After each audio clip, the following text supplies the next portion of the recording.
Hi అండి. ఈ కోళ్ళని ఎప్పుడైనా చూసారా మీరు? వీటిల్ని ఈము కోళ్ళు అంటారు. వీటిలు మెయిన్‌గా వీటిలి మదర్ ల్యాండ్ వచ్చి న్యూజిలాండ్. ఇక్కడ కూడా పెంచుతాను నేను. ఇది ఒక టూర్‌కెళ్ళినప్పుడు తీసిన వీడియో అనమాట.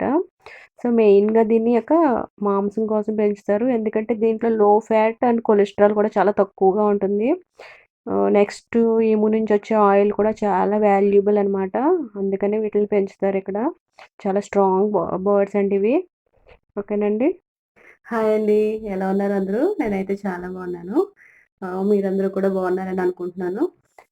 నెక్స్ట్ ఈరోజు ఏంటంటే 2 జనరల్ టాపిక్స్ అండి. ఎందుకంటే ఇది చాలామంది స్కూల్‌లో స్టూడెంట్స్ కూడా అడుగుతూ ఉంటారు.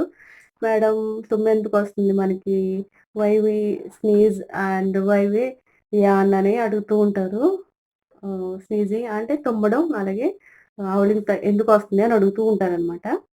సో, ఫస్ట్ ఆఫ్ ఆల్ తుమ్మెందుకొస్తుందో తెలుసుకుందాము. చాలామంది ఇంట్లో ఉన్న హౌస్ వైఫ్స్ కూడా డౌట్ వస్తూ ఉంటది. కానీ వాళ్ళెవరిని అడిగే ఛాన్స్ ఉండదు కాబట్టి బహుశా ఆళ్ళకి అంటే అందరికీ తెలియాలని చెప్తున్నాను. చూడండి. మనకి తుమ్ములెందుకొస్తాయంటే, మనం గాలి లోపలికి పీల్చుకుంటాం కదా!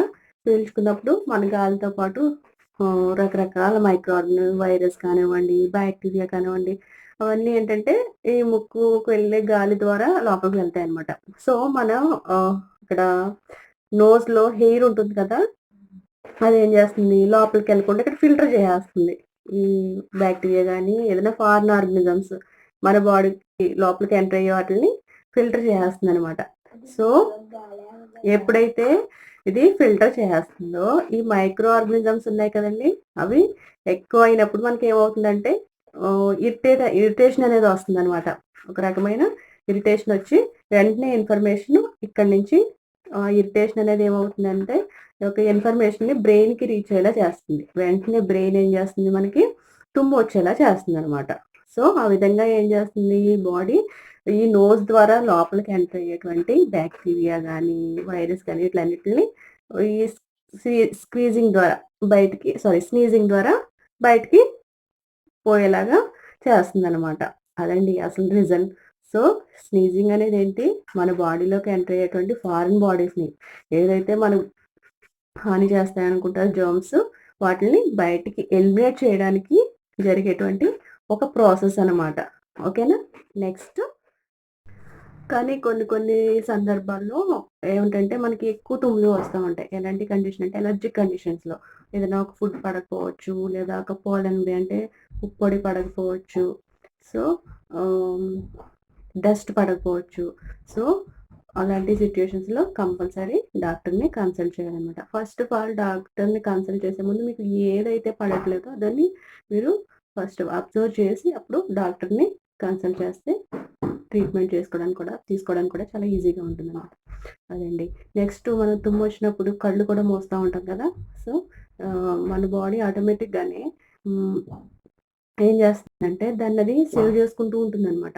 సో, మనం ఎప్పుడైతే తుమ్ముతామో అయి మనం ఏం చెప్పాను మైక్రో ఆర్గానిజమ్స్ అన్ని బయటికి పోతాయని చెప్పాను కదా!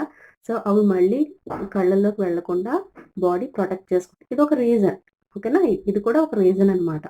ఓకేనండి. ఇక్కడికి ఇది తుమ్ము గురించి అయింది. స్నీజింగ్ గురించి అయింది. నెక్స్ట్ యానింగ్ అంటే ఆవలించడం. ఆవలించడం. ఎందుకు ఆవలిస్తాము? ఏ సిట్యుయేషన్‌లో మనకు ఆవలింతలొస్తాయి? చూడండి చాలా బద్ధకంగా ఉన్నప్పుడు, చాలా ఒకసారి నీరసంగా ఉన్నప్పుడు చూడండి ఎక్కువ ఆవలింతలొస్తా ఉంటాయి. సో, టయర్డ్‌గా ఉన్నప్పుడు ఉంటాయి కదా! సో, ఆ టైంలో ఏం జరుగుతుందంటే బ్రెయిన్‌కి బ్లడ్ సర్క్యులేషను హ్మ్. సో, స్లో అవుతుందనమాట. అంటే ఏంటి టెంపరేచర్ అక్కడ ఉష్ణోగ్రత బ్రెయిన్ దగ్గర ఉష్ణోగ్రత అనేది తగ్గిపోతుందంట. సో, తగ్గినప్పుడు ఏమవుతుంది? ఎప్పుడైతే మనం ఆవలిస్తామో బ్లడ్ సర్క్యులేషన్ అనేది మొహానికి అంటే ఫేస్‌కి, నెక్స్ట్ బ్రెయిన్‌కి జరిగి అక్కడ ఉష్ణోగ్రత అనేది మళ్ళీ నార్మల్ లెవెల్‌కి వస్తుందనమాట. సో, ఆవలింత అనేది ఏంటి మన బాడీ యొక్క, మన బ్రెయిన్ యొక్క టెంపరేచర్‌ని ఆహ్, నార్మల్ స్టేట్‌కి తీసుకురావడానికి ఉపయోగపడుతుంది. సో, ఈ విధంగా బాడీ ఆహ్, మన బాడీలో ఉన్న ఫంక్షన్స్ అన్నిటిని దానికదే స్టెబిలైజ్ చేసుకుంటూ ఉంటుందనమాట. సో, ఈ విధంగా ఆహ్, ఆవలింత అనేది మనకి ఉపయోగపడుతుంది. సో, ఒకళ్ళు ఆవలించారనుకోండి, నెక్స్ట్ మిగతా వాళ్ళందరికి కూడా అది ఆవులిస్తారు. చూడండి పెద్దవాళ్ళు అంటూ ఉంటారు ఆవులింతలు, అక్క చెల్లెళ్ళు అనేసి. సో, ఒకళ్ళు ఆవులించేసరికి మిగతా వాళ్ళందరూ కూడా ఆవులించేస్తూ ఉంటారు. ఈవెన్ మనం ఆ టాపిక్ గురించి మాట్లాడుకుంటున్నా సరే ఆవులింత వస్తూ ఉంటుందనమాట. ఓకేనా? సో, ఇదండి ఆవులింత గురించి. నెక్స్ట్ తుమ్మడం గురించిని. నాకు తెలిసిన ఇన్ఫర్మేషన్ మీతో షేర్ చేసుకున్నాను. ఓకేనండి. మీకు నచ్చితే లైక్ చేయండి. అలాగే అందరితో షేర్ చేయండి.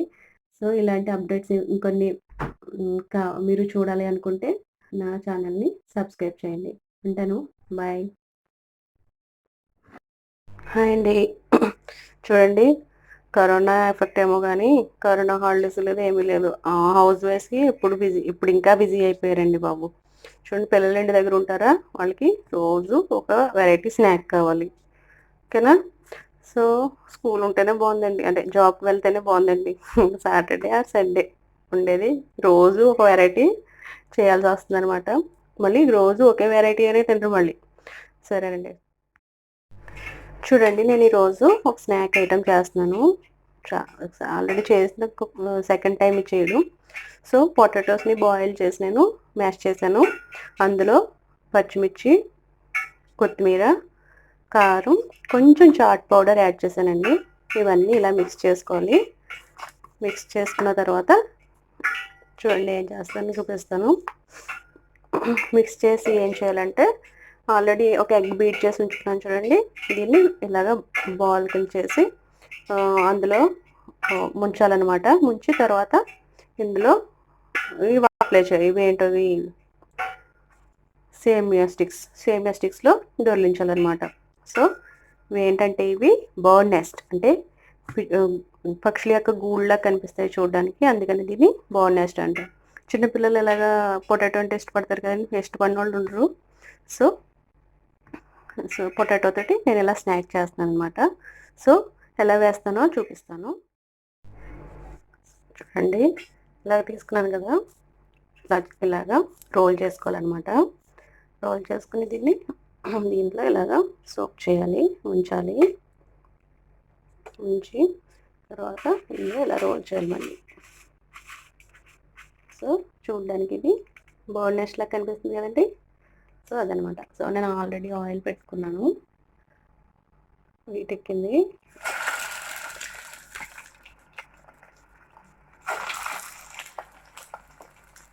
సో ఇలా వేసి ఫ్రై చేయడం కానీ ఫ్రై అయ్యాక తీస్తాను. సో చూడండి ఫ్రై అవుతున్నాయి.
సో చూడండి ఫ్రై చేసి తీసాను కదా.